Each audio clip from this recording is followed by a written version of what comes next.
para um problema ser considerado bonito, elegante, né, ele não tem que ser necessariamente cheio de complexidade na parte matemática, né? Aliás, pelo contrário, os problemas mais bonitos são aqueles que a parte matemática não demanda tanto trabalho e as partes conceituais da física se sobressaem. Vamos dar uma olhada no exercício desse tipo?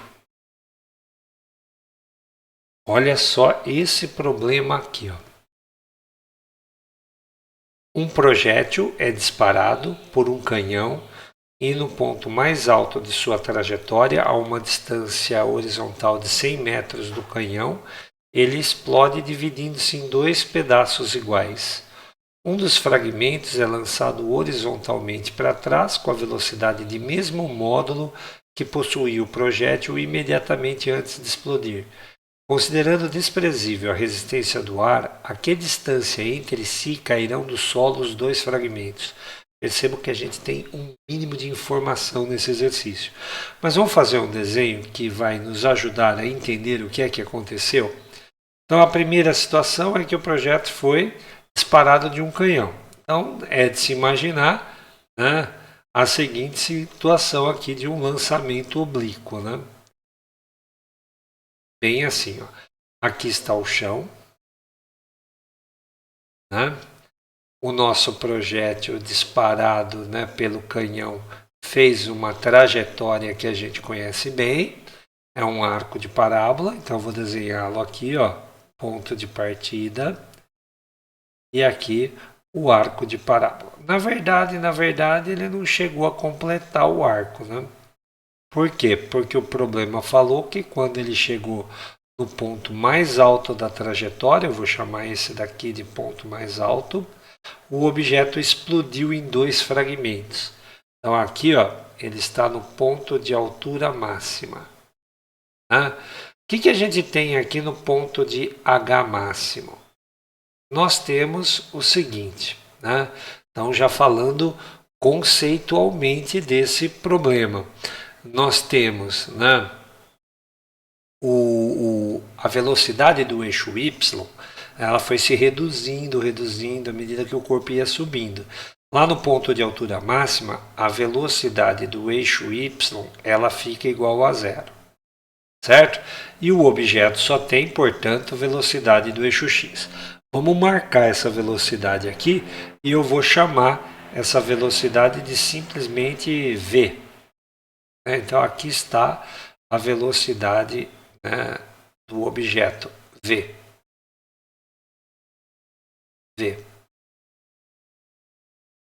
Velocidade que é exclusivamente horizontal. Nesse momento, quando o objeto estava passando aí nessa posição, né, ele explodiu em dois fragmentos. Né?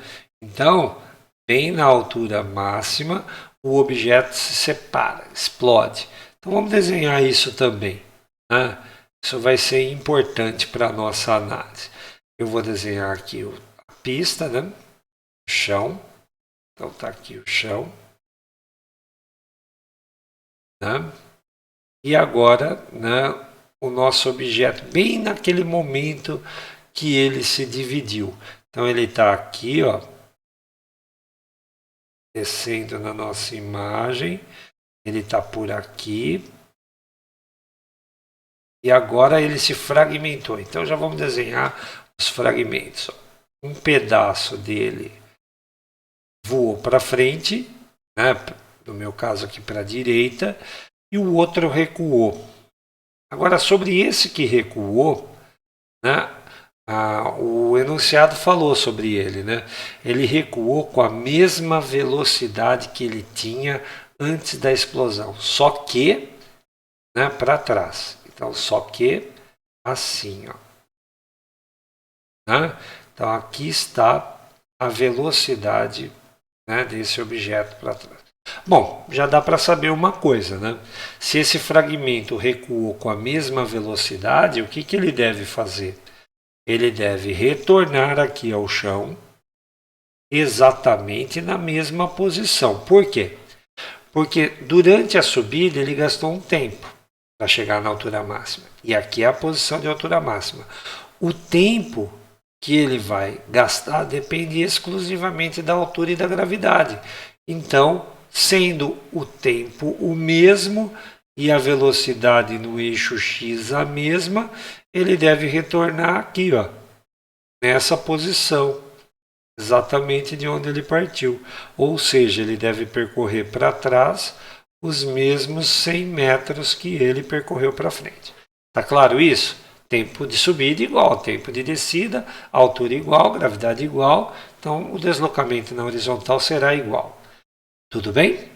Então agora vamos, né, pensar um pouco mais nessa divisão aqui, né, nessa explosão.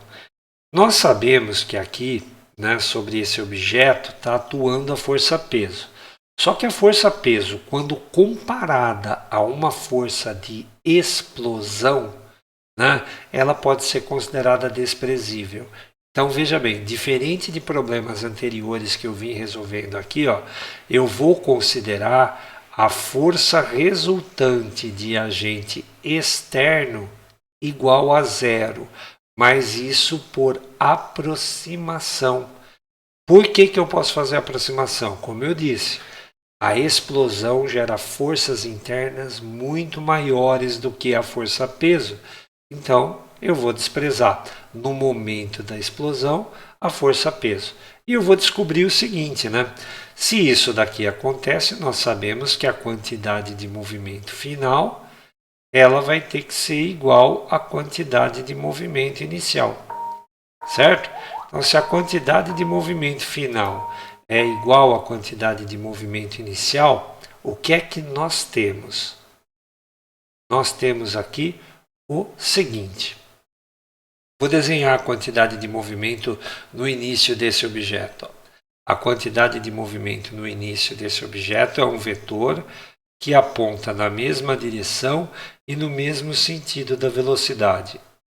Essa é a quantidade de movimento inicial. O que seria a quantidade de movimento final? Seria a soma da quantidade de movimento do objeto que foi para a direita. Vou chamar essa quantidade de movimento de Q1, né, com a Q2 da parte do objeto que foi para a esquerda. Certo ou não? Tudo bem? A figura aqui ainda não está na proporção, eu ainda não calculei o valor dos vetores, tá? Eu ainda não sei a velocidade aqui. Dá para imaginar que a velocidade aqui para a direita é maior, isso dá para imaginar. Né? Por quê? Porque se a soma desses dois vai ter que dar aquele lá de cima, esse Q1 tem que ser maior do que o Q2. Tudo bem? Tá claro isso também? Fez parte da minha análise agora. Então, eu vou simplesmente aplicar o princípio da conservação da quantidade de movimento. A gente só tem que lembrar uma coisa, né? A quantidade de movimento de um sistema de muitos corpos é a soma da quantidade de movimento de cada corpo. Então, aqui, ó, eu vou ter que fazer o Q1, né, mais o Q2 no final. Só que essa soma é uma soma vetorial. E isso daqui vai ter que dar o Q0, certinho? Como é que eu somo dois vetores que são assim, ó, mesma direção, mas sentidos opostos? Eu pego o maior e subtraio do menor. Né? Então eu fico com Q1 menos o Q2 igual ao Q0.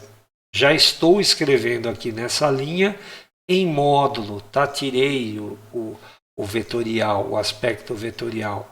Já transformei a equação, então.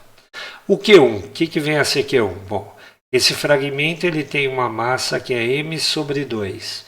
Esse outro fragmento tem uma massa que é m sobre 2. Metade para lá, metade para cá. Enquanto isso, esse daqui tinha uma massa m. Então, o Q1 vai ser a massa vezes a velocidade. Vamos chamar a velocidade aqui de x. Eu vou desenhar aqui, ó, uma velocidade para cá, ó, desse fragmento, e estou chamando ela de x. Vou botar aqui numa cor laranja para combinar as velocidades. Ó. Velocidade para cá, x. Tudo bem? Então, vou colocar na equação lá o meu x. x é o objeto da pergunta, menos, aqui é o m sobre 2, né? Menos um m sobre 2 de novo, segunda metade, indo para lá com a velocidade v. E isso vai ter que ser igual, né, a um mv. A um m vezes v. Então, né, vou simplificar aqui, a massa aparece em todos os termos dessa equação. A massa e a massa. Vou multiplicar por 2 para deixar a equação um pouco mais fácil de ler. Ó. X menos V é igual a 2 vezes V. Então eu tenho que o X, passando V para o outro lado, vai ser 2V mais V. Isso é 3V. Isso era mais ou menos esperado, né? Por quê? Por causa daquela análise que eu tinha dito para você. Ó. Se a quantidade de movimento, né, inicial apontava para a direita, a final, que é a soma dessas dois vetores cor-de-rosa, também deveria apontar para a direita. É por isso que o Q1 tinha que ser maior que o Q2. E é por isso que esse x tem que ser mesmo maior do que a velocidade v. Agora o problema não acabou aí, né? O problema ainda continua. Por quê? Porque esse objeto vai cair um certo tempo, o mesmo tempo que aquele primeiro fragmento ali caiu, só que ele tem o triplo da velocidade, então ele vai bater por aqui assim, ó. Se ele tem o triplo da velocidade, ele vai andar o triplo da distância na horizontal. E o triplo de 100, isso daqui dá 300. E a pergunta do problema era, qual é a distância daqui, ó, até lá? A distância entre os dois fragmentos. Está claro nessa figura, né, que a distância entre os dois fragmentos é uma distância de 400 metros. Como eu disse no comentário na introdução desse problema, veja que a parte matemática do exercício é bem simples, mas os conceitos de física, principalmente do aspecto vetorial da quantidade de movimento, foram muito importantes. Espero que você tenha entendido, espero que você tenha gostado, um exercício realmente muito bonito.